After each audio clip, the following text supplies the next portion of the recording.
want your body. Get the fuck out of here. Okay. Well, that's the problem with trying to lay current cultural Marxism at the feet of Jews and Gavin's got a great chunk on this, and he's been beating this drum forever, but he's like, the Jews that have sort of poisoned American culture and society are actually ginos. They're like elitist atheists who are not even practicing Jews.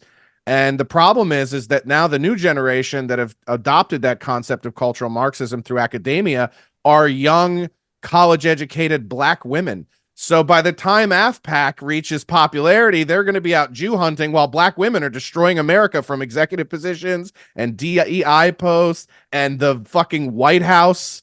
You know what I mean? So it's like they're completely behind the times in terms of who is behind the steering wheel of cultural Marxism. And it is like a pull up all C-level hires for Fortune 500 companies over the last 5 years. You'll be hard pressed not to find a woman of color in 90% of those new hires. And they're coming out of the Yales and the Harvards and the Columbias, and they're just adopting that concept of cultural Marxism. If the outcome sucks, then something's wrong with the system. So we'll just change the rules of the system. It goes back to the closing bit in the special that I have about bumper bowling. That was the first time in society that somebody said, my son sucks at bowling, so I'll just change the fucking rules. Instead of be a father and teach him how to bowl, I'll just change the rules of the game so he can feel better.